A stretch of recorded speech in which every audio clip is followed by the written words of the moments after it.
Greetings, mortals, and welcome. Please present your tickets for validation. Thank you. Your existence has been acknowledged, and you have been granted access every Thursday and Friday. You will be accompanying your guides, Krista and Brandy, along with a world-renowned guest. They will be exploring an intriguing tendril of what humans refer to as reality each week, as they strive to advance you further down the path to the truths of your physical earth and what lies on the other side. Remember to please keep your hands and feet in the vehicle at all times, and do not exit until the craft has come to a complete stop.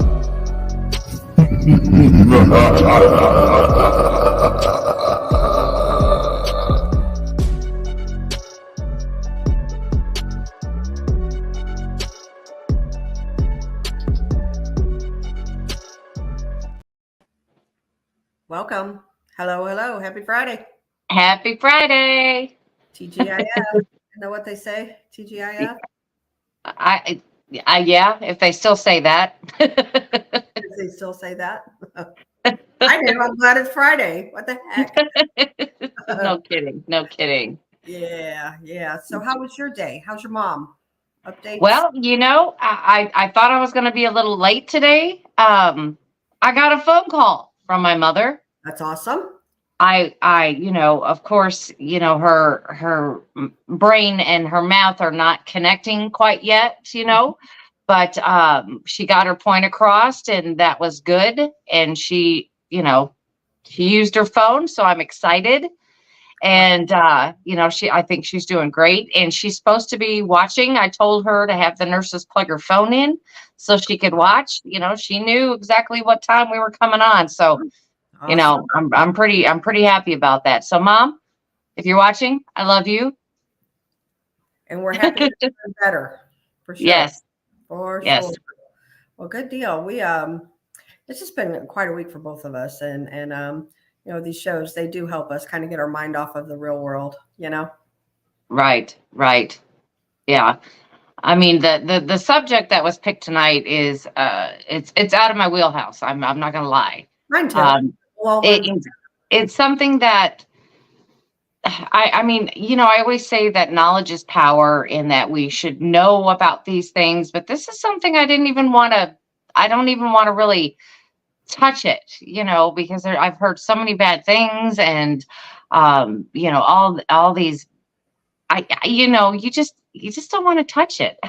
Right. I'm like, I don't need anything else bad, just leave that alone. That's all I'm saying. Right. We're not going to practice it. We're just going to kind of talk about what it is, and maybe talk about a little bit of Laveau and some haunted locations and things like that. Yeah. It's just one of those subjects. The more you know, the more you don't want to know. Right. I definitely hear you. I'm going to go ahead, and we brought our friends Brandy, our friends Aaron and Kathy up to the show with us tonight. I'm going to go ahead and just bring them up here. They're our ghosting buddies, man. Yeah. Ghosting buddies, hi. From the Ray County Museum, the haunted. I have a question to start off with. What's that? Just going to dive right in. Yeah, I'm just going to dive right into this. Tex is doing his thing at the beginning, and he's talking about your world-renowned guest. I'm still trying to figure out who it is. Well, tonight it's you two. It's you two.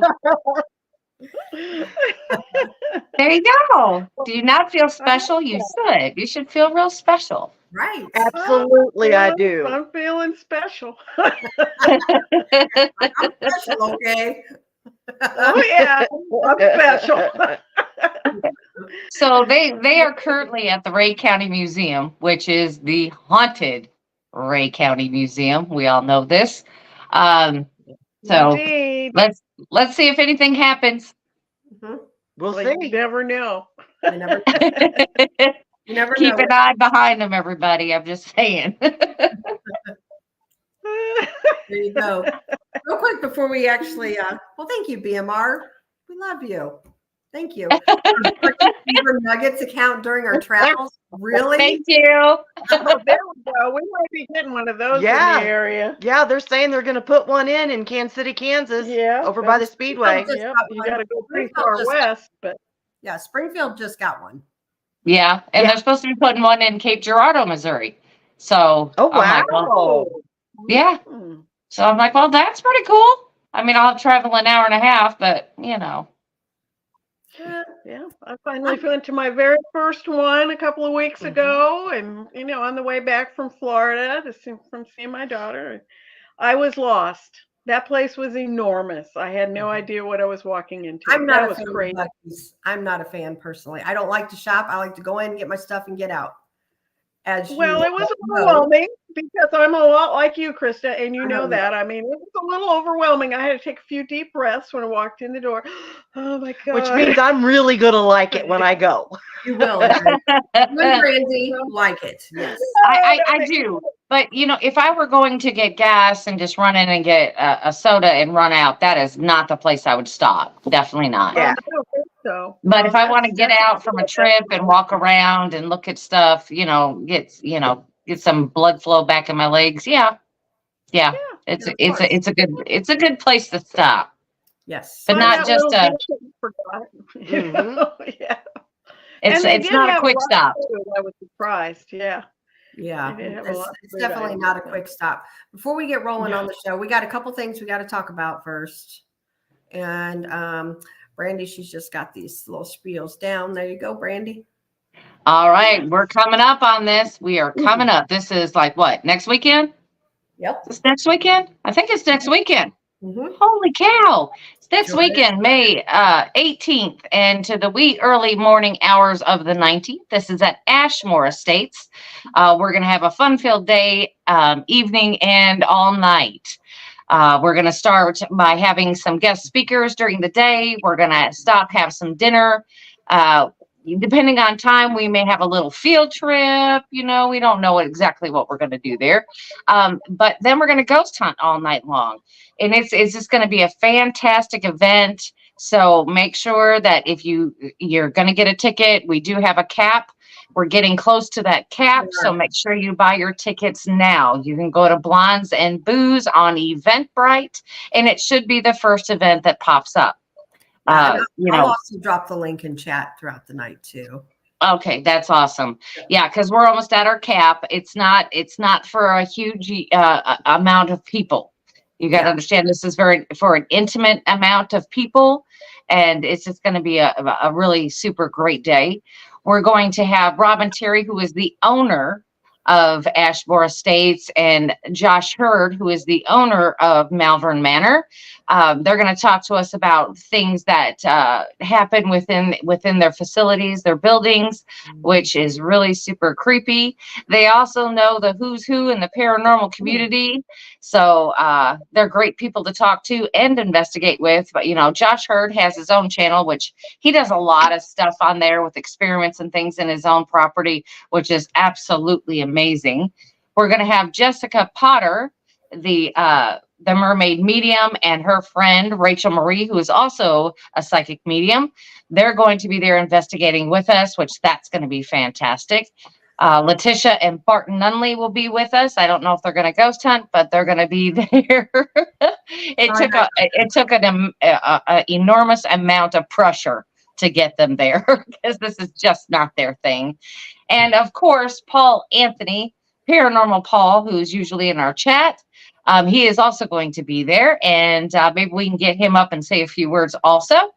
But it's just going to be a great time had by all, and we hope you get your tickets and get them quick because we have just a few spots left. Yeah, true story. Not very many left at all. One more thing to talk about.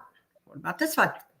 All right. This is the Alabama Bigfoot Conference being held in Anniston, Alabama at the Anniston Performing Arts Center. This is this is going to be just a great time had by all, because if you're around any of us from the Texas Front Porch crew, we goof off more than we're serious. So it's going to be a great time had by all.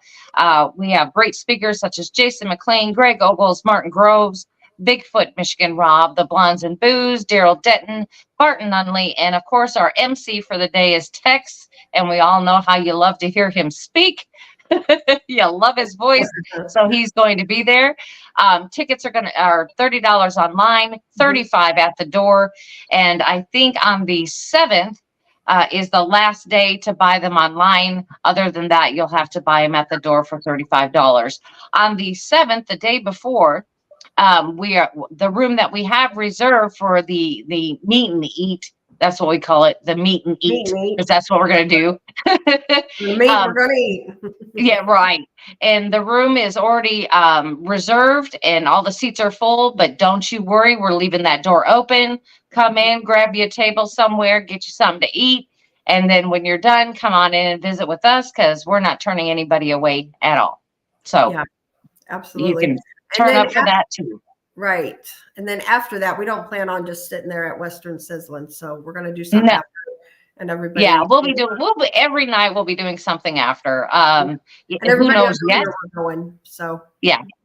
Yeah, we don't know what we're going to be doing just as of yet, but if you show up, we'll let you know. Yeah. Well, last year, actually, it was a lot of fun. We, where the venue was, there was a biker bar across the street. There was. It was a great bar. It was a lot of fun. And it wasn't like your typical biker bar, though. They were, it was great place. Yeah, it's kind of like all the bikers cleared out about like 9:30, 10 o'clock. Yeah, we scared them away. The ghost people came in. Yeah, we scared everybody away, and then it was just a lot of fun. We had a good time. So you never know where we're going to end up. We'll let you know when you arrive. Yes, for sure. And it looks like I guess let's get to rolling on this show, huh? Yeah, let's do it. Yeah. Because like I said, I'm very ignorant when it comes to voodoo. I mean, I shouldn't be. I mean, I guess if I live down in the area that is prominent with voodoo, which would be, of course, New Orleans and all the bayous and in lower Mississippi and things like that, in that area, I would be concerned, and I guess I would be more educated on the subject. Because we're up here in Missouri, I guess, it's just one of those things that I've just not really read into. Yeah. No, I can understand that. And voodoo, I will I'm going to talk a little bit about exactly what it is. I'm going to read something, and that way kind of everybody's on the same understanding of what actually voodoo is. I should have said voodoo. Voodoo. Gotcha. Okay. According to the voodoo tradition. Yeah, we do. The voodoo. Yeah. According to the voodoo tradition, also known as voodoo, which is spelled different, VODOU, there's one supreme god who is known by different names in different parts of the world. In Haiti, for example, he is called Bondi, which comes from the French phrase Bondi, meaning good God. Regardless of which name people use, the primary god is immensely powerful and beyond the reach of ordinary followers. It says, for this reason, voodoo practitioners must rely on hundreds or thousands of other spirits to communicate with God. Interesting, huh? That is interesting because everything that you hear is negative. Right. Everything that I hear about voodoo is negative. But what you just read to me and its official meaning is now is that our Christian God that they're speaking of, or is it? Well, there's more to it. Something here. else. So I'm going to read a little bit more. It says these spirits are known as Loa or Iowa in Haiti, whatever. Anthropologists writing about African voodoo often refer to them as spirits or gods. The spirits exist in hierarchy, which is kind of like, if you think about it, so do angels and demons. You know what I'm saying? Right. Archangels. Oh, yeah. There are major, powerful ones, many of whom have their own holidays, celebrations, or other observances. There are also minor spirits who also play various roles in different regions. Communities and even families have their own, such as the spirits of a beloved or influential family or community members. They receive their power from God and communicate with God on their behalf of the followers. Sounds like a cult to me. Well, I think it's the original religion. A lot of that is original religion from Africa, and the enslaved people brought their traditions, and then it got mixed in with Catholicism and Native American things, with different cultures. So in the New World, I think it's a little bit different. They use a kind of a mix. It's what it seems like to me from what little I've read, but we're used to seeing the dolls and all that in the movies, very negatively portrayed, but animal sacrifices, all of that stuff is what we're used to seeing. Yeah, in the media, more or less. It kind of seems like that, but right. So Love Cat, she says many combine voodoo and Catholic. They do because isn't like part of it like part Catholic? Didn't it start that way or something like that? I read something about that. Well, in the New World it is. I think in Africa it really wasn't. They had their religion before they were ever colonized there. So it's different. It's different everywhere from what they do in Africa, I think. So I'm gonna read expert more here. I'm like way out of my wheelhouse too. So I'm gonna read a little bit more. It says during ceremonies and observances, followers of voodoo ask the spirits for advice, protection, or assistance. The process is reciprocal. Followers must look after the Loa by performing rituals, which sometimes come in the form of animal sacrifice. Other rituals allow followers to thank the spirits for protection, blessings, or good fortune. To maintain a good relationship with them, followers must also conduct themselves properly according to the customs of both the community and the religion. In this way, the practice of voodoo can influence a person's day-to-day decisions and activities. I don't know. What's that, They use a lot of herbs and things, a lot of root work. They call it root work. I think they do a lot of that within their rituals and things, and I think all of their herbal things have a meaning, have a power to them. I think the plants and things have powers, but well, Dave Howell says voodoo is different from the really evil stuff. I think people call the bad stuff hoodoo, and we were just talked about that. Backstage we were all talking about. Just talking about that. We all kind of did our homework on this today, and that was one thing that we all did gather. I didn't get much chance. So anyway, I don't know. I find this stuff scary, to be honest with you. To think that like you can place curses and do things like that. That it's just not the norm. You know what I'm saying? I do. It seemed that from what little I was seeing this morning, I was watching some videos and things in discussion about it, and the voodoo is the more positive, and I don't know, that's not the right word. It's the worship of the great power, like you were talking about. But with the hoodoo, I think it's based on ancestors. They call upon ancestors and they venerate the ancestors, and how they do that, I don't really know. But from what little I was listening to, Well, listen to this. It says part of the voodoo belief is that the Loa communicate with followers through possession. The Loa temporarily displaces the soul of its host or medium and takes control of the medium's body. According to this belief, the medium cannot feel pain or become injured while possessed. The Loa speaks through the medium, often giving instructions, advice, or prophecies of future events. Sometimes the Loa rebukes followers for failing to perform their duties to them, their family, or their community. In some voodoo traditions, few select people have the privilege of becoming possessed. In others, the Loa may choose to possess anyone at any time.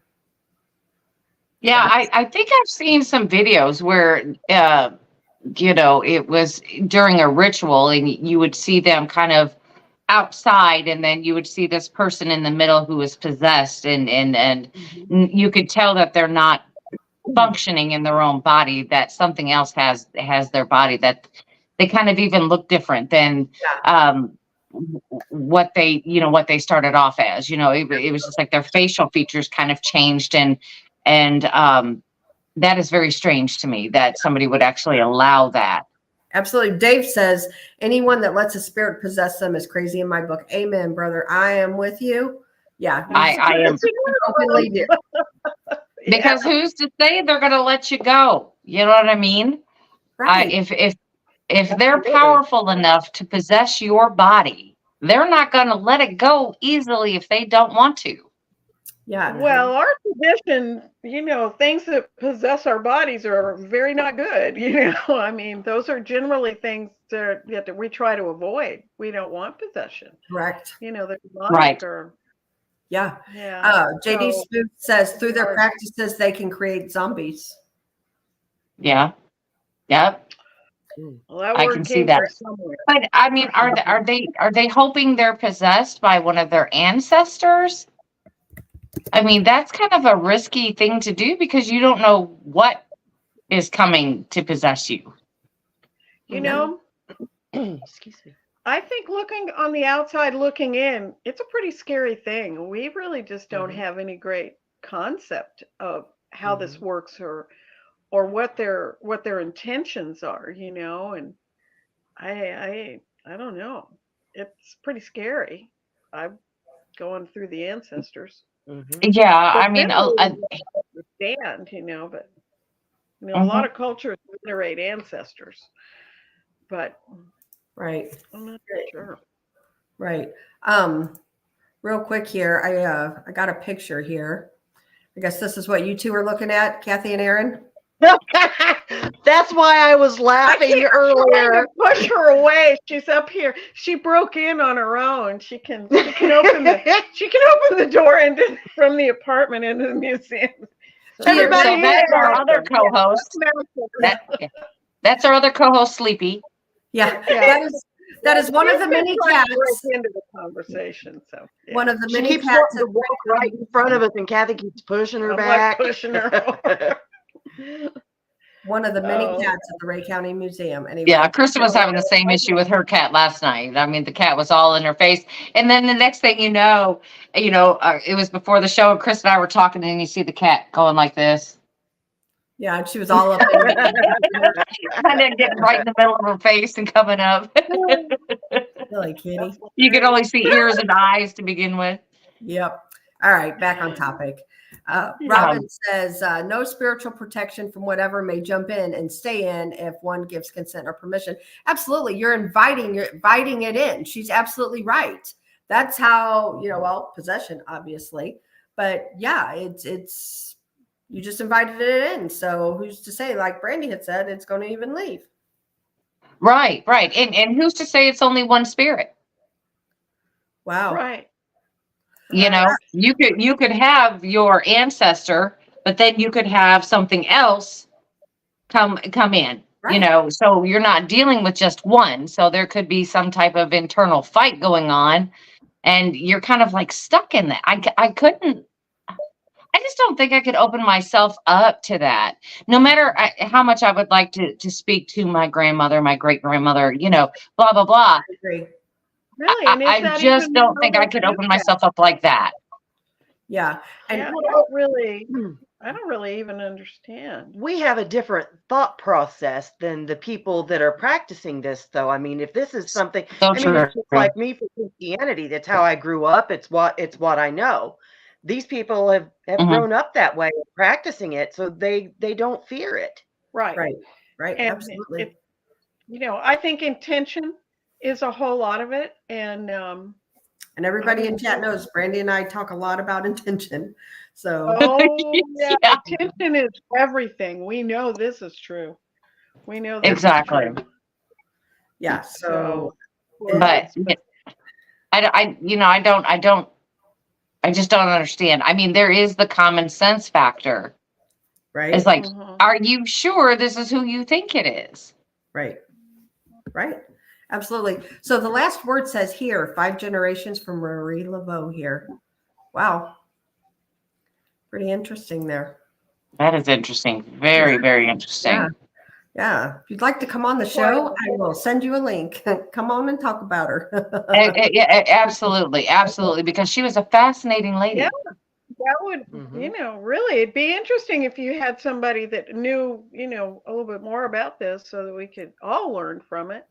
And Yeah. she is a fascinating character. I've read about her before. Mm-hmm. Yeah, I've got some information. I figure we'll talk a little bit about her too.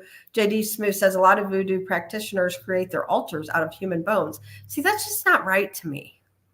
Mm-mm. I don't even know where they're getting those human bones unless they're digging them up, honestly. Or they're making sacrifices. I don't. That we don't know about.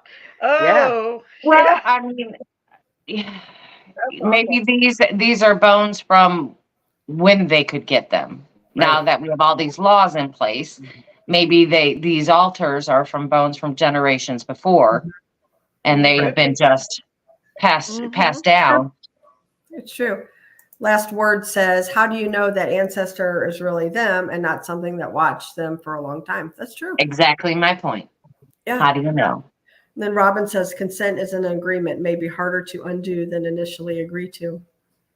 Right. Absolutely. Right. Very much agree to that. I mean, yeah, they have videos out now. I don't know where you can find them. Maybe still on YouTube. I'm not sure, but they had videos out years ago, showing, when these individuals get possessed. And I'm telling you what, it's something to see. It scares the bejesus out of me, for real. Yeah. Oh, yeah. Oh, yeah. I am. Everything in my whole body says don't do this. Yeah. But that's the culture I've been raised in, and that's my belief system. And I think for me, it would really be hard to go against that. Yeah. But Well, do you think, now I know that there's still, like in Louisiana, and there's still shops, voodoo shops and things like that. Do you think they are romanticizing voodoo to? Absolutely. oh yeah, they're making Absolutely. bank off that down there, Yep. because tourists and stuff coming down. Yeah, I think they're romanticizing it too, and I'm not saying that this stuff isn't legit. That these shops and things, but you also know that it's kind of they're putting it on cups and things like that. And One of the videos I watched today, they do voodoo tours down there. Yeah. Which kind of surprised me, but This is my question, though. So they have these shops down there, if they're legit or if they're not legit, and they're just trying to make a buck or whatever. But what if you walk into a legit shop and somebody sells you stuff and you have no idea what you're doing? oh yeah, see, there you are, right there. That'd be my big concern. Yeah. I mean, because they could say, well, you got to do this, this, and this, and this. But are you going to remember that when you get home? Are you, is this really happening? Are people getting in trouble by using this stuff because it's being sold in a local shop, out on the street? Right. Yeah. Well, I would almost have to say yes. I mean, doesn't it seem logical that somebody out there is doing something they shouldn't ought to be doing with it? But Right. Let's talk about someone who we all have heard of. Was big into the voodoo, and that's Marie Laveau. And I've read a lot about her, and I've read a lot about her before even today's show. But she was actually a hairdresser for the white folks, where they say where a lot of her where she got her start, to doing the voodoo. For information. Yeah, and a lot of it was wealthy people. Yeah. Yep. Yeah, I do want to say something real quick here. We are really close to 3,000 subscribers. So BMR is right. Please, if you haven't done so, please subscribe to us. Hit that like and notification bell while you're there. Yeah. Because that. Now, she was a hairdresser. I mean, she was a free woman of color. She was a Creole, I think, is what they would say, or Cajun. She had a lot of different ancestry, so she had a lot of traditions in her family, I think. She sure did. And then she had children, and one of her daughters, who was also named Marie Laveau, kind of took over as to what she was doing. Yeah. I mean, well, when she first started not practicing, but doing things out, publicly, let's just say publicly, was she doing things for the white people? I mean, was she doing things for her clients? It's like doing your hair, but here, have this bag, So what I have read about her is that, yes, she also was one that was known to, so when, someone committed murder and they were going to be hanged, she would take care of them. And some of these people would die of poisoning before they were hanged. And so, not saying that she did it. However, it's kind of rumor, that is something that possibly she might have partaken in, She might have helped him out a little bit. Maybe she was kind of like a Robin Hood, though, Yeah. Was a thief, but yet, stole from the rich and gave to the poor type thing. But maybe, she was just doing justice in her own way. Who knows? Well, I think of more of like Dr. Kevorkian versus, Robin Hood is just kind of like, well, you're going to die. I'm just going to help you out type of thing. Yeah. And then, she took care of when the yellow fever epidemic happened. Mm-hmm. And she took care of a lot of people, and she provided a lot of herbal remedies and I think things she like did that. a lot of good. She did. She was also really like a midwife too, Yes. an herbalist and a midwife too. So I think she had a lot of roles. And back when she was living in the early part of the 1800s, doctors were not what we have now at all. Right. So what she did was really important to a lot of people for their health. Yeah. And they didn't understand germs and viruses and all of that type of thing. So yeah, Amy's right here. She says people like to tell their business to their hairdresser, so Marie could be just like, I can help you with that, and word spread. Right. Here's your bag. Exactly. I think she did do that. Yeah. It's a couple extra, it's $1, but here you go. It'll help you with, Yeah, absolutely. So whatever. Well, yeah. You can also think of, her being a hairdresser.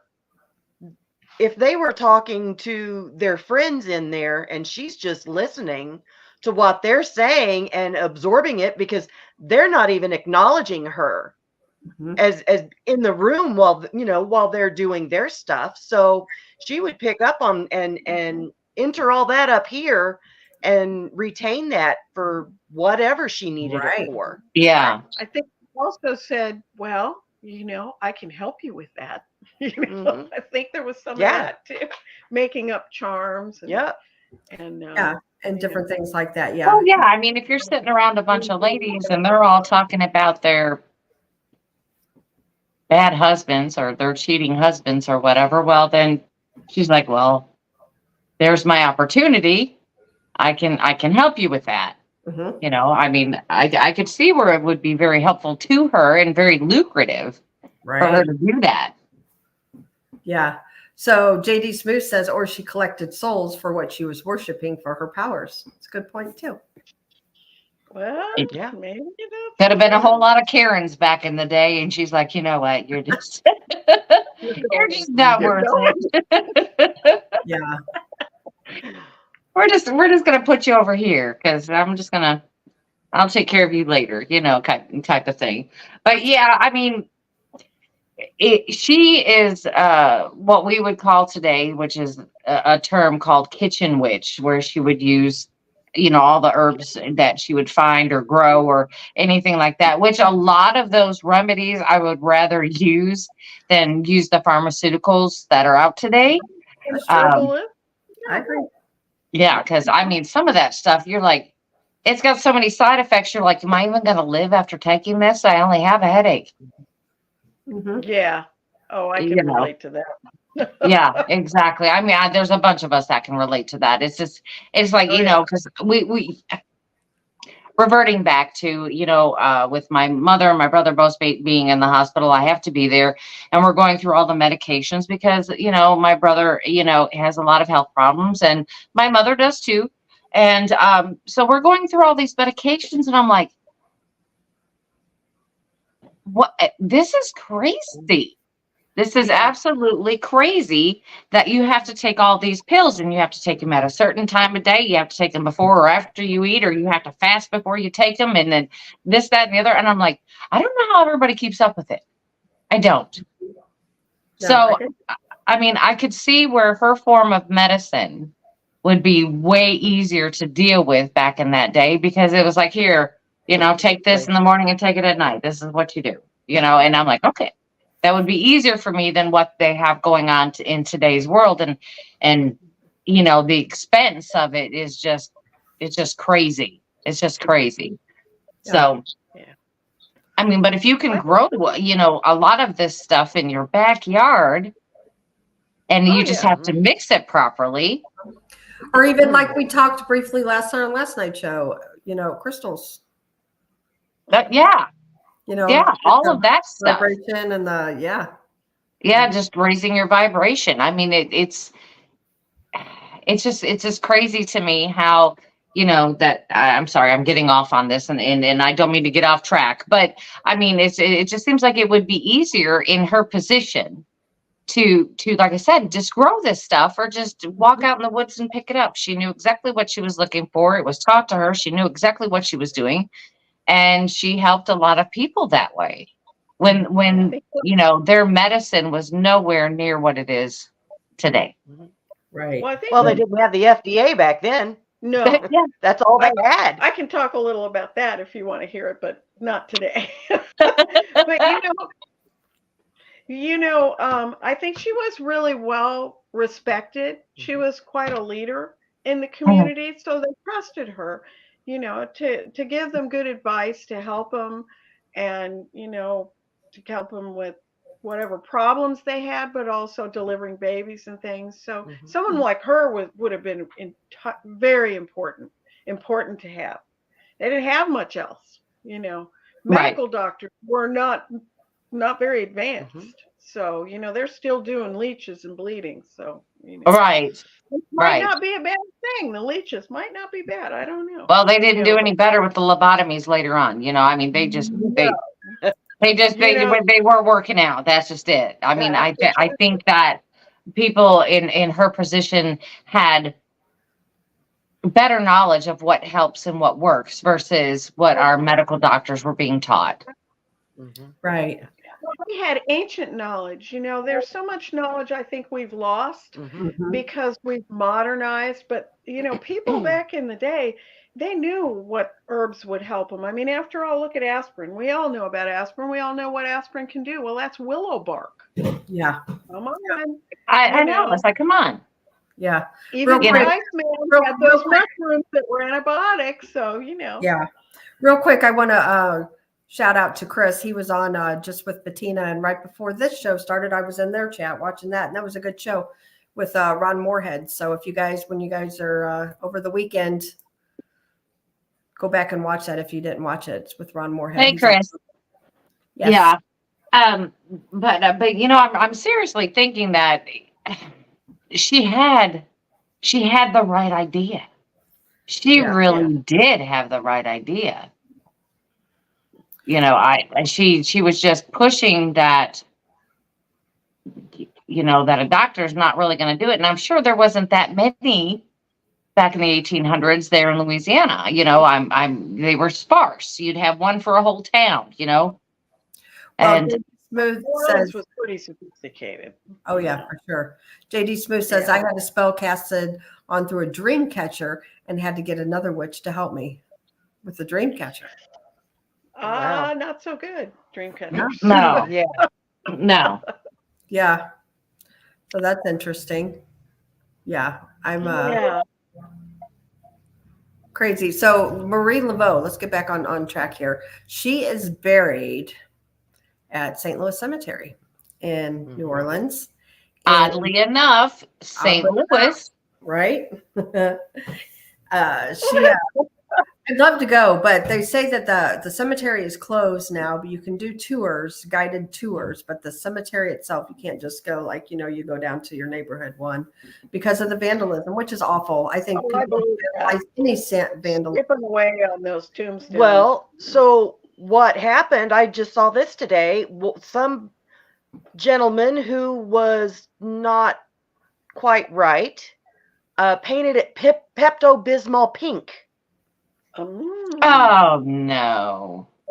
It was a latex style paint, which would not allow the brick and the concrete or whatever to breathe. So it started falling apart basically. Yeah. So they had to spend a lot of money to fix it.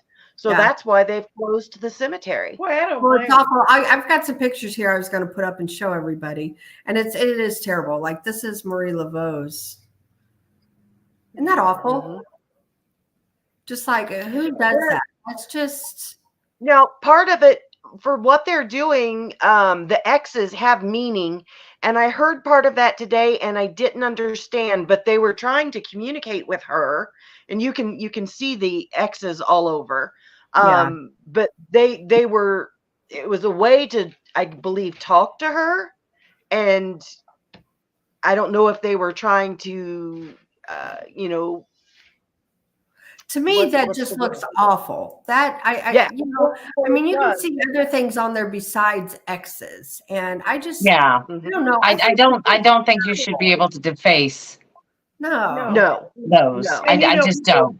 Do that in any cemetery. You know how that is. You go out into these little country cemeteries, and kids have been out there pushing them over and busting them up, and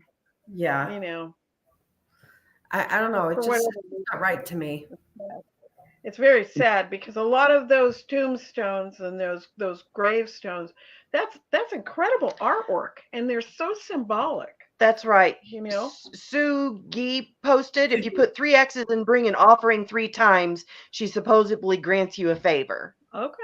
So there's meaning behind the X's, even though it's not, it's not cool. Yeah. Put them in water. Just put now, water there. I don't know. Your invisible ink pen. Your invisible ink pen. Here is the actual cemetery itself. That's St. Louis Cemetery. It's just so incredible. Isn't that just so incredible? Isn't that? It's like, wow. I would love just to walk through there. And I'm not talking about at night or doing a ghost hunt or none of that. Just walk through there. I'd love to. Oh, I would too.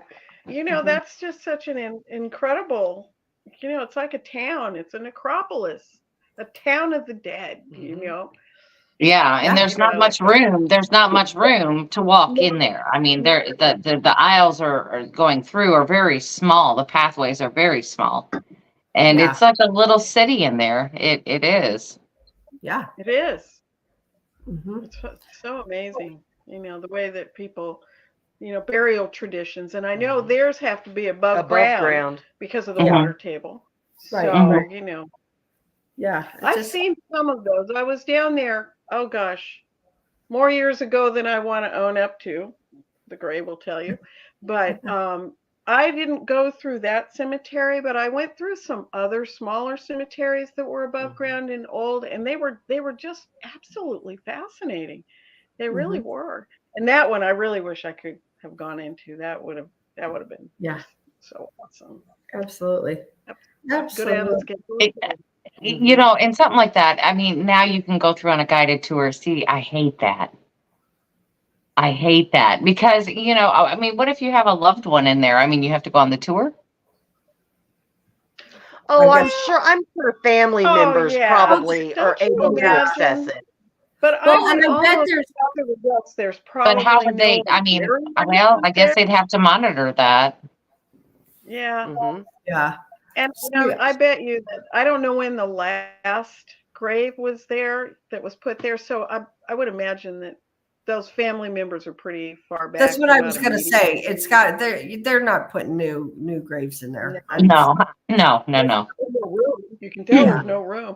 But they are mausoleums, and maybe they can, Sue G says, I went to the French Quarter before Katrina, but didn't go to the cemetery or any ghost tours because there are ghosts everywhere on the streets.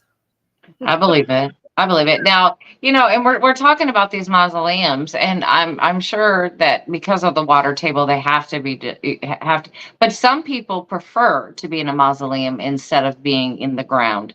My grandfather is one of those. He didn't want to be buried in the ground. He wanted a mausoleum, and that's what he got.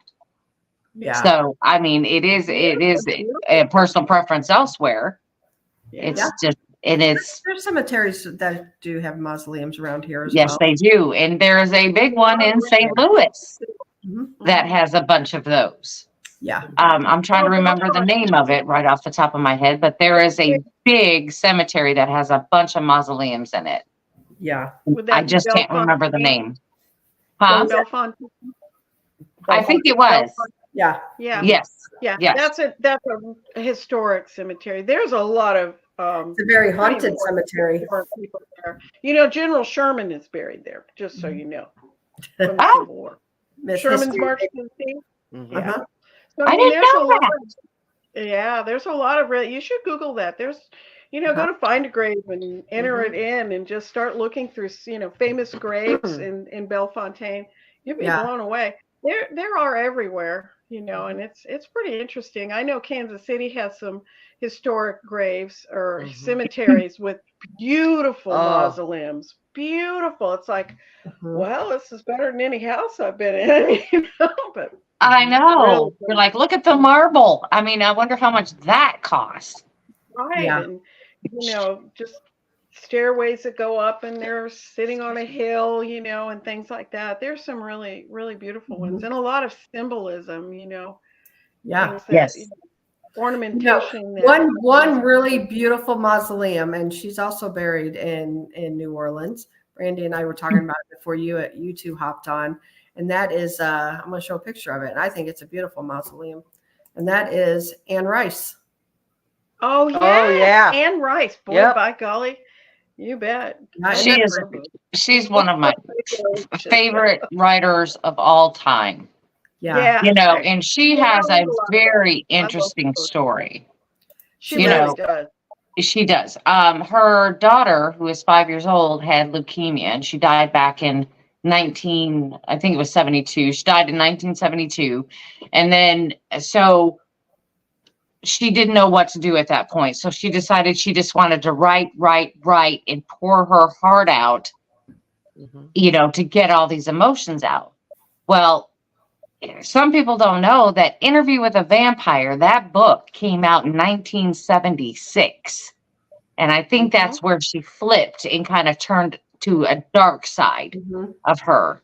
I mean, the movie came out in 1994, I think. Yeah. It finally came out in 1994 is the Interview with the Vampire. That came out in 1994. And she was still very dark because she came out with the Vampire Lestat, and she came out with the Mayfair Witches series, which I've read all those books. Which came out I think in 82 or something like that. But she was super, super dark. But then she went through all those series, and I think she wrote out her darkness because she finally quit writing it. Well, Bristol says, I didn't realize Anne Rice had passed. Yes, in 2021, she passed. Yeah, she was 80 years old. Yeah. And then Dave Howe, this is cool. He says, I knew her. She used to throw some great Halloween parties. I bet you she did. Wow. I bet you she did. Yeah, that would be cool. Yeah. Cool. Go to Anne Rice's house for a Halloween party. Heck yeah. Oh my God. Wouldn't that be great? Yeah, I gotta tell you, Dave, I'm a little jelly there. A little jelly. Yeah, me too. I am too. I'm like, she's one of my most favorite writers. Just because of the way she wrote was so eloquent and descriptive, and it was very beautiful, dark, but beautiful. Captivating. Yeah, she just pulled you into the stories, and you just had to wait. You're like, okay, I got to read the next one. Right. I don't read a lot of things that aren't informational. I'm always looking for information. I read a lot of nonfiction, documentary kind of stuff like that. But hers, I was captivated there. I had to read them all. I couldn't stand it. Oh, I totally get it. I read all of the Dr. Seuss books, though. I'm impressed. Green eggs and ham. Sorry. I Yeah. am. Yeah. There you Sam, I go. am. Sam, I am. There you go. Sorry. But I mean, she had great success. Anne Rice had super success. Yeah. And that was all written through pain, getting that darkness out of her system. And later on in life, after she was done with the vampire series and the Mayfair Witches series, she was done. She was done writing all that. And I think she converted to be a Catholic. And she started writing stories. There's something, oh gosh, I can't remember the title, but it was something the Messiah. And she started writing very, biblical works. Interesting. So it's very, like I said, it's like she wrote out her darkness and spent a lot of her life doing it, and then she just quit. She just quit writing those novels. Period. It's very, it's really unique and how it happened. And you can probably Google it and then just follow the timeline of her books and you'll see that. Yeah, absolutely. Mm-hmm. Yeah. So anyway, I don't know. I just find that stuff. I find all this stuff here interesting, Oh, well, yeah. I would love to go to New Orleans. Oh, I'm sorry. I was just going to say, I wonder how much of the traditions that are down in New Orleans, all of this voodoo and these hoodoo traditions that she used to incorporate in, because did she grow used up a there? lot. They said that. Yes. She said that the cemeteries were her inspiration. Yeah. So I'm sure with the culture and everything else that just kind of fed into it, and it just, like I said, the way she wrote those books and as fast as she was putting them out, I guess she had a lot of inspiration where she was at. I bet so. She probably knew a lot of people that knew some things, Oh yeah, I'm sure. Had some practical advice. Right. So since the four of us all started with the ghost thing before the cryptid thing, let's go about 100 miles away from New Orleans and let's go to the Myrtles Plantation. This is my bucket list. This is one of my bucket lists. But you can't investigate it the way it used to be investigated. Right. Now it's very structured, and I'm not like that. Right. There's some really I've got a picture here. I'm going to show the Myrtles picture, and there's nothing haunted. The very famous one. Oh, well, I do have that one, but I'm not showing that. I'm just look at this house. Tell me that's not beautiful. That is absolutely stunning. Isn't that absolutely stunning? I mean, I would live there. Oh yeah, I'd be packing up right now. now. I would move my stuff. Yeah. I'd have y'all come down and move in with me. And we would. You'd have to. But I just think that's a beautiful house, and there's just so much history there with the Myrtles and everything that took place there, and just everything. Yeah, that's one of those houses where I would definitely have to have you guys move in with me, because I don't think that I could do that one alone. No. Right. No. Well, listen, that place back there is just clean. I'm sorry. We are here. Did we lose them? I think they froze up on us. They froze up. That darned old museum internet can be. I know. Sometimes.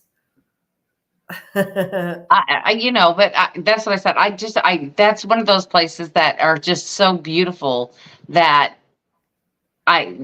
but I know the history. Yes. And I know, what happened there with the slavery and what they used to do to them. And I that's one of those places that I could not possibly live there by myself. Right. And I don't say that about a lot of places. Well, I read where there was a family that actually did buy it, and they lived there for a long time. And it said, and it was a TV show. I watched it, and he grew up in the Myrtles Plantation, and he wasn't scared. But he didn't know any different, you know? Right. And he didn't live by himself. No, but he grew up there. Right. So right. I think that would play a part, you know, that make you not as scared. You know what I'm saying? Yeah. I mean, it's just kind of like where I'm at now. I'm not scared. It's normal. It's just stuff that happens. Yeah. It's not anything crazy. It's just stuff that happens. And I get that part of it. I guess if you grew up there or had been there for any period of time, I guess that would be fine. Right. Well, and then you got, you know, the story with Chloe. You know, she was a slave who, you know, took care of the children. She took care of the house. She took care of everything. And, you know, the story goes, oh, here they come back. There they are. There they're gone. Here they are. There they go. Okay. Hi-bye. Anyway, but you know, she made the cake. We had the poison and had a little too much poison in it, and you know, killed the mother and the children. So that's just sad to me. You know? Yeah, it is a very, very sad.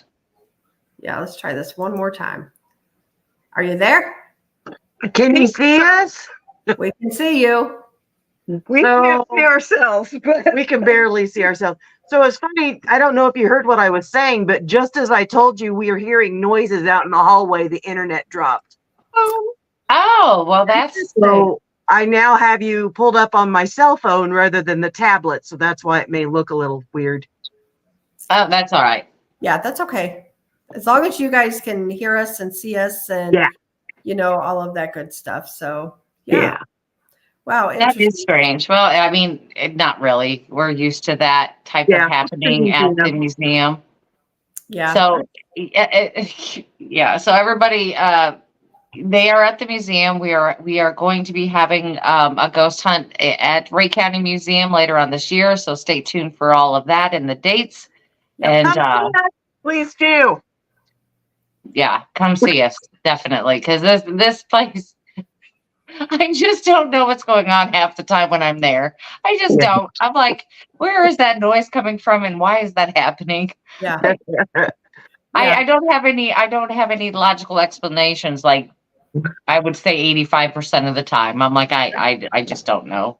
Sure. I can relate to that. Yeah. So real quick, back onto Myrtles, and then we'll let's tie up Myrtles, and then we'll go into the museum. We'll talk more about the museum here in a few. But Myrtles, Roberta, and because she did this to the children, the slave owner, he cut her ear off. I remember reading about that. We're talking about Chloe, who at the Myrtles Plantation. I'm pretty clueless. You might want to reiterate for me. Well, Chloe was the slave that was, I would call it the main house servant. So she took care of the kids and she made the meals and blah, blah, blah. Okay. And so she had made a cake with some poison in it and put a little bit too much poison in it and killed the mother and the children. Yes. Uh-oh. Mm-hmm. Yeah. That's probably not a good plan. But she was having an affair with her owner. Okay. Yeah. Well, we know that's not an unusual thing. So I you know, she was probably trying to do away with them slowly. Right. Yeah. You know, so it looked like they died of natural causes or whatever, you know, but she just put too much in and then they all went at the same time. Yeah. This is kind of funny. Real quick. Maggie M10 says, is that the museum with the horse head in one room and the butt on the other? Absolutely. Yes, it is. No idea. No explanation for that. Yes. Which, yes, I will say I didn't know this until just recently. I think it may have been when you guys were here. I never knew that the tail is real horsehair. It is real horsehair. Oh, wow. Yeah. So's the coat upstairs, but I don't need to talk about that. Well, we'll get on to the museum here in a few. I got some pictures to show Oh, on the good. Myrtles. Yeah, we have other things. Yeah. So Love Cat says Chloe baked a cake with oleander in it, and that's what killed him. Oh, oleander. Beautiful plant. Very, very deadly. Mhm. Yeah. So anyway, yeah, that's kind of crazy. Ace Banner, I hope you feel better. Get to feeling better. Yes, absolutely. So I'm going to show some pictures here of the Myrtles, and actually, it's of a supposed ghost, and you can see the red circle there.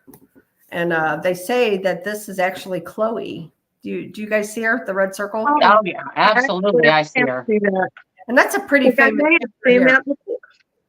Yeah, this is a pretty famous picture, actually. I think I have seen that. Yeah, I'm sure you probably have. I think everybody has. So here's a little bit close up of it, a little bit on the bottom there. You can kind of see where they kind of zoom in. You can see the siding of the house and that. I don't know. I just find that interesting. That's a great photo. That's an awesome catch, you know. Yeah. It's almost as good as yours, Brandy. Almost. So mine's in color. Yours Mine's in color, which, you know, that's when you catch a manifestation in full color. Yeah. Can't beat that.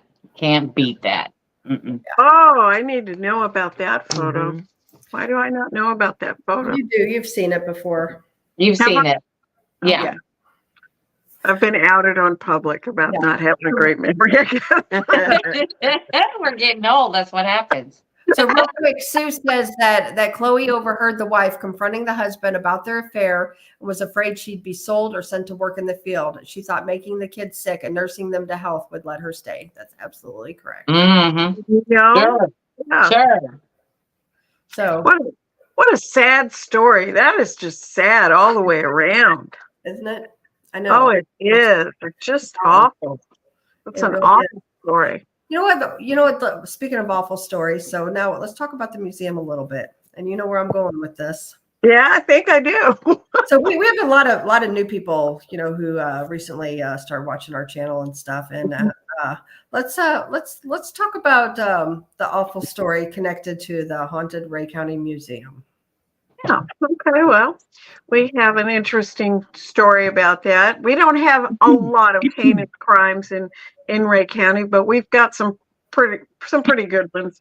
And one of them occurred in 1896, and it was a murder of a woman and her two small children, a 3-year-old and a 18-month-old.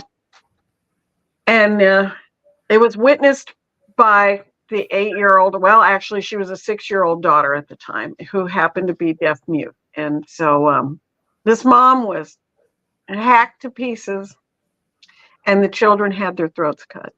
And left to the hogs. And, well, she was. Yeah. The kids weren't. They were in their beds. But, and a farmer had heard the screams and was coming along the next day, and he found her body in the yard, you know, in the hog pen. So they raised the cry, and so as the word got out, there was a lady in town who said, "Well, okay, I overheard this man talking to another man, and they said they planned it, and these two gentlemen were going to kill their families." Mm-hmm. Okay, so and there was a third gentleman involved with that supposedly. Well, they were immediately arrested, and it was the husband of this lady, and then his friend, and then another gentleman who was holding the horses. So this was before cars. So they supposedly did this deed, and then, you know, went into town and didn't, you know, think anything of it. So when they were accused, they were arrested and put into the jail in Richmond, because this occurred next to the old poor farm that was outside of town. And they were put into jail, and the mob was just not going to have it. Not going to have it. And so they harassed him for a while. And the sheriff was afraid that they were going to break in and take these guys out and hang them. Because it was quite a lynch mob. Oh, there was. there was 200 or 300 people Mm-hmm. all the time trying to get these gentlemen. So they spirited them away across the river into Lexington. And in those days, there wasn't a bridge. It was a ferry that went across the river. So they hid them over there. Well, people found out where they went, and that was it. They met one night at the river. They had boats. They rowed across the river. They strong-armed the jailer. They went into the jail, and they strong-armed the jailer and got the keys from him, and then took these two gentlemen. The third one wasn't in there, but they took the two gentlemen out, and they rowed back across the river and promptly hung them. Mm-hmm. So that's the sad part. We actually have a set of the oars from one of the boats that took them across the river. And Well, they did a lot of photographs of the crime scene and the hanging and all of it. And that's what people did in those days, you know, and they would sell them. And they sold them for helping to support the young girl that was left behind, because the one child, the deaf mute, hid, and she survived it. Mm-hmm. Though she was not able to identify the killer because she couldn't sign, she couldn't write, she was illiterate. So the photos that were sold helped to fund her care with the family there, and then eventually they sent her on to Fulton School for the Deaf. So she spent about 10 years at this school in Fulton, Missouri. Missouri. Yep. Yeah, Fulton, Missouri, and it's still there. Mm-hmm. So it's a very well-known, you know, highly regarded school. And she came back, and I think she had some other issues because she was never able to live on her own. So she came to live first at the old poor farm for briefly, but here in the museum. And she lived her entire life here at the museum after that. She came here when she was about 19, when it was a poor farm. And so she lived until 1940, I think, 41. And she was about 51 years old or so, and she passed away. But she lived here. This was her home, and she is said to haunt this place because this was where she lived. Yep. So yeah, that's our story. That's our big one. Yeah, and honestly, Sad. It's extremely sad. And we have some of those photographs too, and so they're pretty gruesome to look at that. yeah, we can't show them on our channel. Nope. We'll get taken down for those photographs. But if anybody ever does go to the Ray County Museum, and if they come and do our deal with us or whatever, Kathy will pull them out if it's something you're wanting to see. It's nothing pretty. I can tell you, it's graphic, it's gross, and it's disgusting. To be honest with you, you know, it is. It is. But It is. let's back up a little bit and let's talk about how that story came to be. Museum. How we found out all of that information. Well, y'all can tell that one a little bit better than I can. Other than the fact that I was moving in there into the apartment in the back, because there's an apartment, and you all were there to help me do a cleansing, though some people didn't quite see it as a cleansing. So here's the story. When I first met Krista and Kathy and they were into the ghosting thing, I didn't believe it. I didn't believe in it. Told them they were full of crap, didn't exist. Ghosts were not a thing. Mm-hmm. So I didn't know anything about the paranormal world. Yeah. Until, That'll work. Kathy's going to be moving into here. A little background story. The lady that worked here before, she passed here in the building. Yep. And so, she was a friend of mine, a good friend of mine. And so they said that they were going to do a cleansing. And I said, well, I'll come help. And I brought my mop bucket and my gloves and my Lysol and all the stuff to do the cleaning. That wasn't the right kind of cleansing we were doing. Yeah. So I dived in pretty good. So we have a friend that is, what would you say? He's a medium? Is that his? Yeah. I'm not for sure what title to give him. Extremely gifted. Yes, there you go. He's extremely gifted. So we're walking around. Far between that, and Erin she's going to explain like how we come about, because it's just a crazy story. But go ahead. I'm sorry. That's okay. Oh no, you can tell this So- story. You were there. Yeah. At this point, I've got a pen and paper and I'm going around and I'm writing down everything he says because I'm going to prove them all wrong. I remember that. I wrote down everything, and he starts talking about the murders, and I believe he even mentioned their names. Mhm. Did say her names. Yeah. Mhm. And so And we went Kathy, on- back up though, because Kathy didn't hear nothing about this. We didn't know anything about those murders at that time being affiliated with the museum. yeah, I knew about Goldie. yeah. We knew Goldie. Yeah, Linda had told me about Goldie, but I really didn't know much of the backstory. I just knew that her mom and her siblings were killed, but I didn't really know who it was, and I didn't know the backstory to it. Mhm. So do I tell about the smokehouse? Do I tell? Well, Yep. Okay. So we are done inside the building, and out back behind, there's an old smokehouse that has basically just kind of become the old.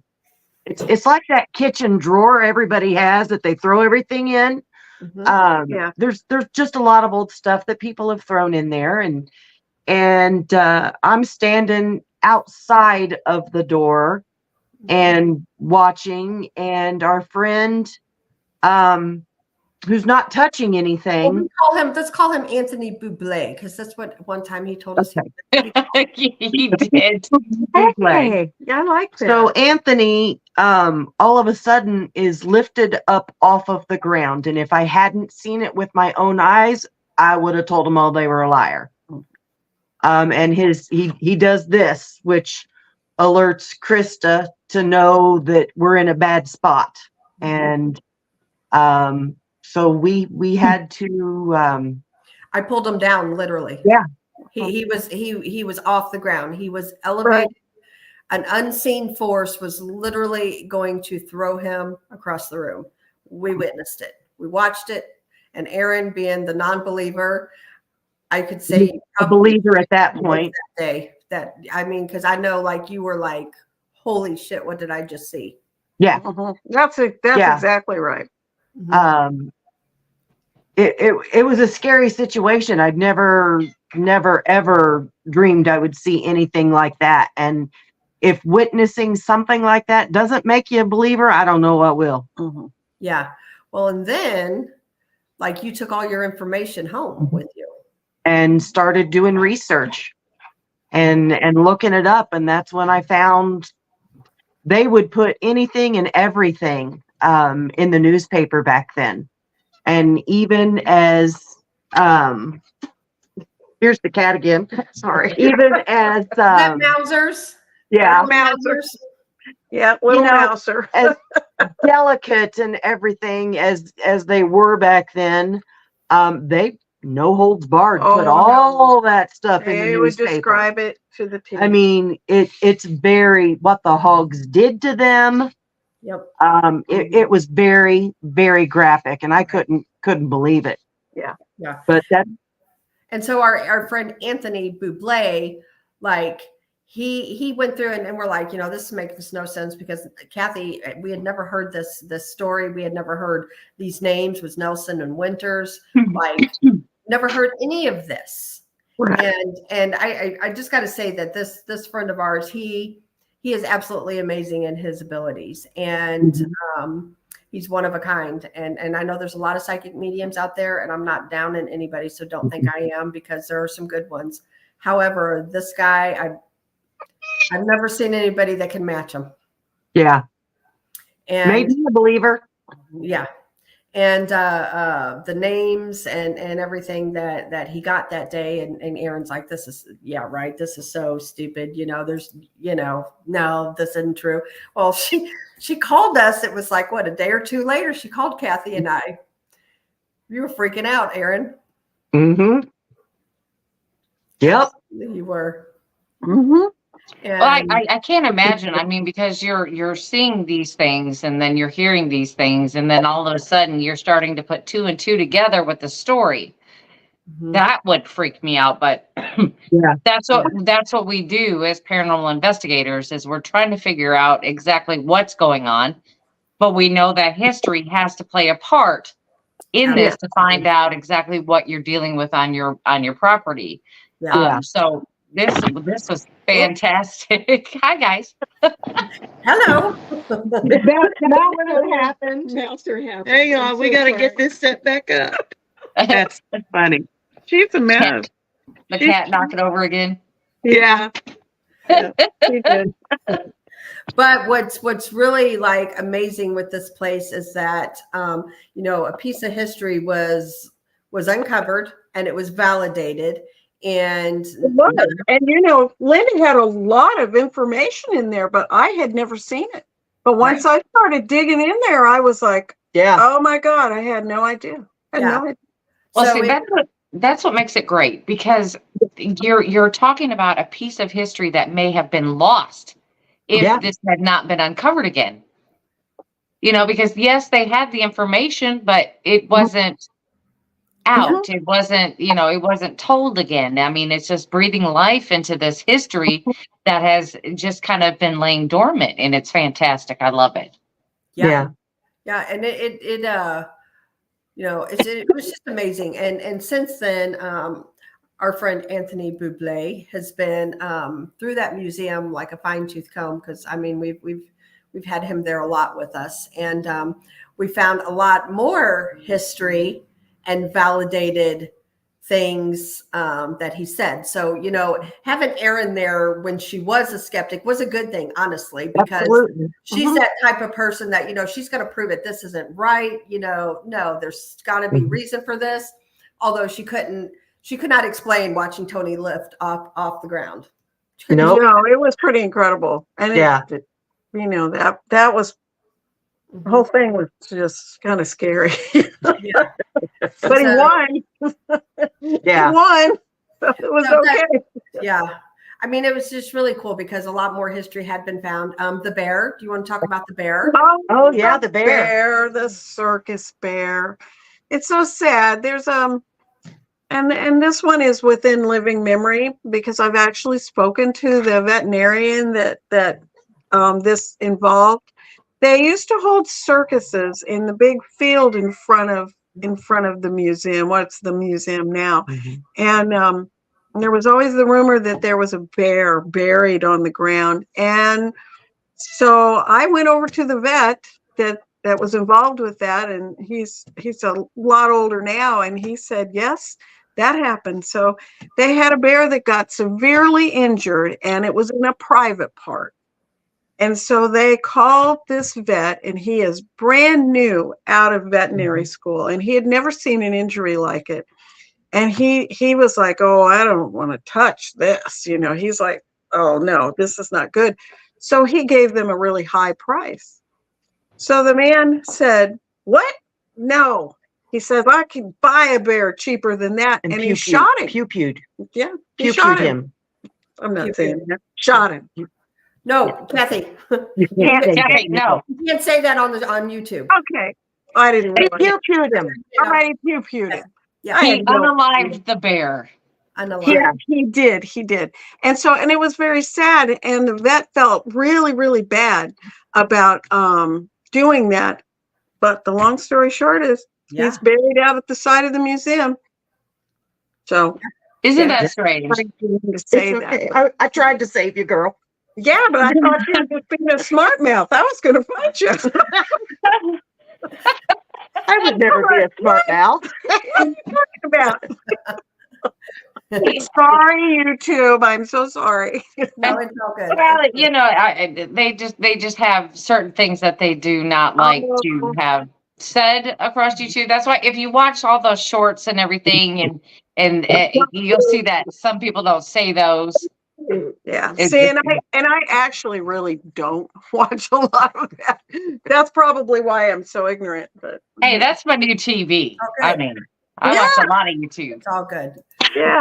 So there's a question here. Wants to know how far he came off the ground. It was probably, I would say, 5-6 inches. Would you? Yeah. Oh, he did every bit. Every bit. Excuse me just a moment. Yeah, Jack is needing to go outside. I'll be back in a moment. No problem. No problem. So Kathy does live at the museum. There is an apartment. She also has pets, as you can see. There's several cats and the dog Jack. So Yeah. Yeah, But, they do roam around. They roam around.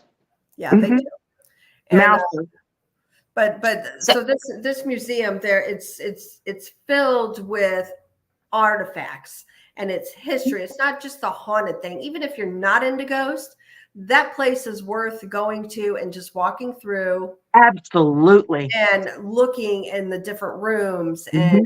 And it's each room is different themed, you know. Aaron and Brandy, you guys want to talk about some of the different rooms, the themes? You want me to just walk around real quick? Can I turn my? Yeah. You want me to do it? Yeah, give everybody a look. And while you're getting out there, I got to tell a little story because we know how haunted this thing is. And I'm going to tell on Krista. I always throw her under the bus with this story because I find it hilarious. I really do. Anyway. Turn your camera totally around, Aaron. Yeah, just turn the camera around. Well, Anyway, so I'm not gifted like this. Okay, hang on. Krista and I went up there and spent the weekend with Kathy. So we were in the room and Kathy has her bed against the wall. And then Krista had her cot, and then I had beside her, I had my mattress laying on the floor. Anyway, so then next thing you know, Krista's up and she's screaming, something's rubbing my leg, and then she's yelling, don't touch me. You're not allowed. Get out of here. Not tonight. Which, you know, there are times where Krista and I have had to say that.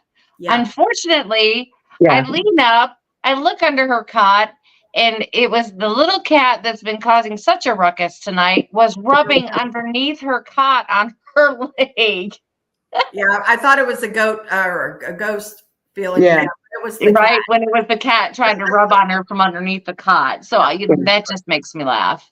True This story. is the World War II room that I'm in right now. Yep. You want to show them the Purple Heart in the case there? Hang on. Yeah, it's in the case to the right.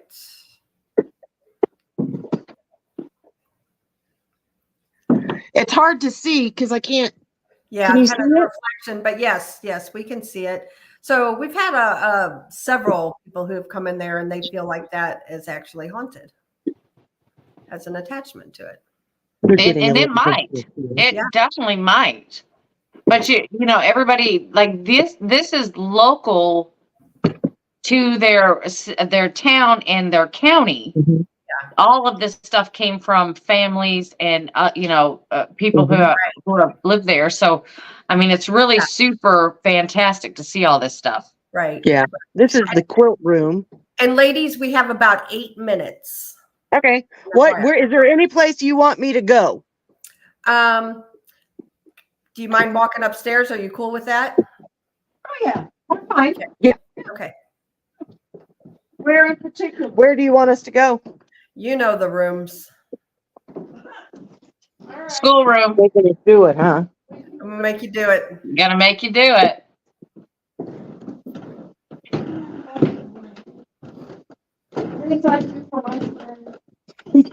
You can't hear her, but she said, "Oh my, the things I do for my friends." So they're going to be going down to the schoolroom at the end of this hallway, which this is where a lot of the problems were at, down at this end of the hallway. We had lots of issues down here in this particular side of the building. And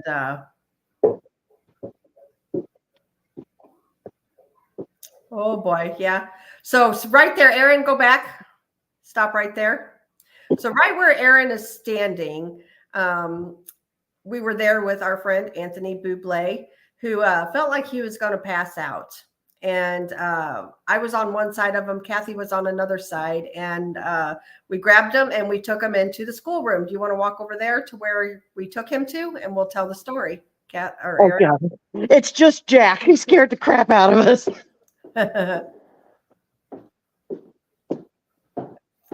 So we walked him in there, and that first bench right there, he sat right there. We sat him down there. And what was interesting was, hey, Jack, was his eyes went black. And there was another guy, two other guys, friends of ours were in there also. And he pulled the one in front of him and told him to get between Anthony and myself, me. And he did. And all hell broke loose then. Our friend actually was jumped by the spirit, and he attacked me. And it took... And he had superhuman strength, because I'll walk over here and I'll show you this. As you can see, these two tables are attached, Yes. or desks, and they are not. They're extremely. They're very heavy. Yes. And he pushed all the way. I'm trying to get back here so you can see it. Came all the way back here. Yes. Knocked into the stove, and this pipe came flying down. Which I've never been able to get back. Yeah, and you can see it's still not right. But I mean, for him to be able to move all of this, preventing him. yes, We with were all of us trying to hold him back. hold him back, Yeah. and pushing all of us. Mhm. Yeah, it was crazy. So while that's all going on, he is the one that, and actually Kathy, that we do the bad cases with. So I immediately just started praying over him, saying the Lord's Prayer. And after, Yeah, it was a little bit, but he finally, we finally got it out of him. And it was a bad deal. Honestly, it was something I'll never forget. And yeah, so that's the story of the schoolhouse. And, Yeah. and that particular spirit is one that also he didn't like me. The dude totally had no. and it was a human spirit. Let me reiterate that it was a human. I believe it was human, and I think it was bad, and it really didn't like women at all, and he really didn't like you. No, he didn't like me at all. He actually choked me where Kathy and Aaron were just downstairs sitting, and that's the genealogy room. And he actually choked me, and it was like 6 o'clock in the morning. And We watched it. I was across the table from you, yeah, and you just immediately you went like that, and yeah, you had to get out. You completely melted down, and I've never seen you get upset. yeah, Like that at any of these. You don't do that. It doesn't, they don't scare you off like that. And that was a physical attack, yeah. I was definitely Right. attacked. Can somebody explain real quick the difference between a human spirit attack versus a demon spirit? Yes. So demonic entities never walk this earth. There are they were cast out of heaven, and they're bad. They've never been in human spirit, never Human form. Human form. A human nasty is, they were human at one time. However, human spirits can also be nasty. My belief, as well as I know Randy and Kathy and Aaron's, if you're good in life, you're good in death. If you're bad in life, you're bad in death. Exactly. This is where this guy was. He actually, Anthony Bublé gave us the story, the background with this guy, and then we got some information that proved this. But he was a woman abuser. And that's my favorite room. Back up. The morning dresses. Oh, This is my favorite room, y'all. I'm just saying. I love this room. I will sit here for quite some time. I like this room too. I do too. I can't see what you guys. Particularly, I don't feel anything. Well, I don't really feel anything negative in the building, but I don't feel anything that's unhappy in this room. Right. When I'm here. Yeah. So for sure.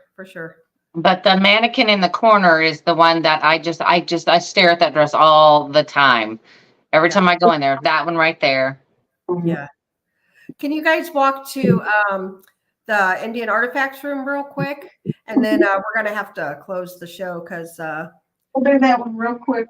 Yeah. Okay. Thunderstruck.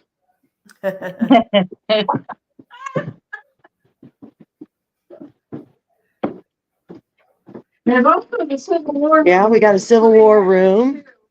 That's a pretty active room too. Okay, nope. I'm still trying to figure this out. Here's a bunch of an arrowhead made out of arrowheads. Yeah, this is really one of my favorite rooms. Yeah. So this is the Indian artifact room. My favorite item in the museum right there. I love that mastodon bone. Yep. It's local. It is Quit, Jack. Come here, Jack. It is 10 to 30,000 years old, and it was found on the edge of a creek. Yeah. After flood. Amazing. So I like this piece, the bald eagle made out of the arrowheads. And these arrowheads are all from Ray County. This has been settled for many thousands of years by Native Americans before the pioneers came here. Now, what tribes were primarily in that area? Was it Osage or what was up there? Osage and Missouri. There was also Sac and Fox that came through, and some Kiowa. The Kansas that is not too far. But we also had older cultures. We had the woodland cultures, both the early, middle, and late woodland cultures, as well as they found some black sand cultures, and those go back many thousands of years. So it was pretty populated for a very long time. Yeah. Well, it's very cool, guys. I appreciate you guys can go back down to the genealogy room. But thank you guys. We kind of went all over tonight in the show. We started out with a little bit of voodoo and Marie Laveau and Myrtles, and then we end up at the Ray County Museum. So that's in Missouri. Well, the title says Ghosts and All Things Strange in New Orleans. It just kind of spreads out. Yeah, exactly. True. Danita says, "Don't let Mr. Nunnelly in there." Joking. No offense, but I know what you mean. And Barton Nunnelly is a huge collector of arrowheads. Right. So right. Yes.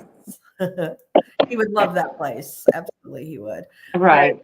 But we definitely appreciate everybody tuning in tonight. Want to remind everybody, tune in over to Paranormal Roundtable. They'll be going live here in just a little bit.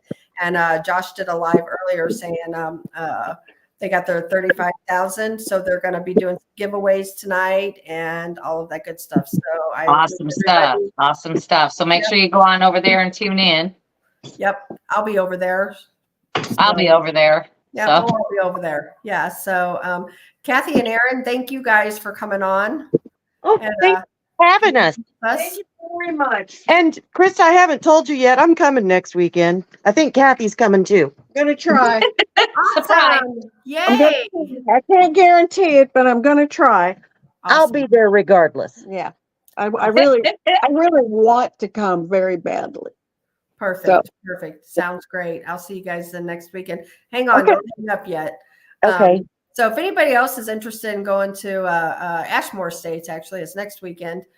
Tickets are on sale through Eventbrite under Blondes and Booze. And it's a little bit of everything. You're going to get Bart's going to be there. He's going to be outside by the campfire. He said he would talk about some of his encounters people have talked to him about, wrote into him and messaged him about. And Paranormal Paul is going to be there talking some UFOs, and we're going to do a little ghost hunting too. So anybody interested, come on over and see us. And then Alabama Bigfoot Conference, June 7th and 8th. Come see us. There you go. Lots of stuff coming up. Yeah, we do. We have a busy summer planned. We really do. So, and we actually our bucket list. Thank you, Maggie, too. Our bucket list is getting fulfilled this summer. I can't tell you exactly when, but Brandy and I are going to Bray Road. So that's awesome. Wow. We're pretty excited about that. Well, we're really, really excited about that. Not pretty, really, really excited. So Really. Yeah. Really. Yeah, and real quick, I want to thank Bigfoot Michigan Rob. Appreciate that. Mind Forked, thank you. Bradley Calkins, thank you very much. JG, appreciate it. JD Smooth, and you're awesome too. And Two Shadows, thank you. Suji, you're awesome. Maggie, thank you very much, and appreciate each and every one of you. And you guys are the best. We always say that, but we truly mean it. So until next time, I guess we will see you guys over at Paranormal Roundtable tonight. Good night, everybody. Good night, everybody. Everybody.